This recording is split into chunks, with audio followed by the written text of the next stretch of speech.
ఈ దేశంలో ఎక్కడైనా ప్రధానమంత్రి ఎక్కడైనా సభలు కానీ సమావేశాలు కానీ పెట్టుకోవచ్చు, ఆయన రావచ్చు పోవచ్చు.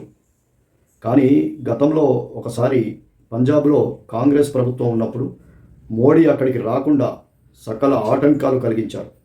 మోదీ అక్కడికి రావద్దు, ఇక్కడ శాంతి భద్రతల సమస్యలు ఉన్నాయి అని చెప్పారు. అంటే శాంతి భద్రత సమస్యలు ఉన్నాయి, మరి రావద్దు అని చెప్పారు.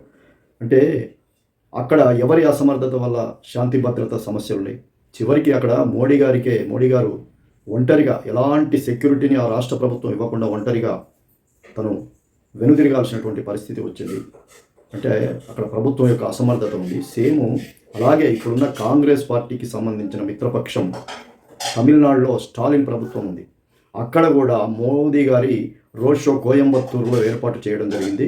దానికి ఆయన రోడ్ షోకి వెళ్ళటానికి ముందు అక్కడికి రావడానికి వీల్లేదు, కోయంబత్తూరులో శాంతి భద్రతల సమస్యలు ఉన్నాయి, మత ఘర్షణలు వస్తాయి, కాబట్టి అనుమతి ఇవ్వము అని చెప్పి స్టాలిన్ ప్రభుత్వము, స్టాలిన్ వెనకాల ఉండి ఈ యొక్క చెప్పడం జరిగింది.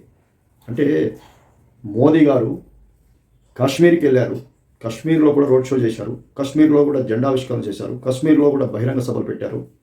అక్కడ లేనటువంటి మత ఘర్షణలు, అక్కడ లేనటువంటి శాంతి భద్రతల సమస్య అన్ని రాష్ట్రాల్లో కూడా తిరుగుతున్నారు. ఎక్కడ మత ఘర్షణలు జరగడానికి అవకాశం లేదు, శాంతి భద్రతల సమస్యలు లేవు.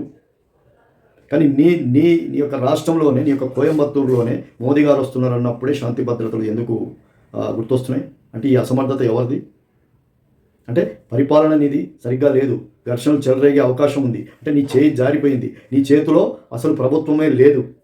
అంటే దుష్ట శక్తులు, ఇంకా ఇతరత్ర మత శక్తులు అక్కడ విస్తరించి ఉన్నాయి, నా చేతులు లేవు అని నువ్వు చేతులు ఎత్తేసినట్టే కదా. నీకు ఒక సభని ప్రధానమంత్రి నిర్వహించుకుంటుంటే దాన్ని సజావుగా జరగడానికి నువ్వు సెక్యూరిటీ ఇవ్వలేనోడివి. నువ్వు ఒక సీఎం అయి ఉండి ప్రధానమంత్రినే వద్దని చెప్పినావంటే, ఈ దేశంలో ఒక ప్రధానమంత్రి, దేశ ప్రధానినే నువ్వు ఒక 15 నిమిషాలు 20 నిమిషాలు నీ యొక్క రాష్ట్రానికి వస్తే అక్కడ నువ్వు రక్షణ కల్పించలేనని చేతులు ఎత్తేసావంటే నువ్వు ప్రభుత్వాన్ని నడిపించడానికి అనర్హుడివి, నువ్వు సీఎం కుర్చీలో ఉండడానికి అనర్హుడివి.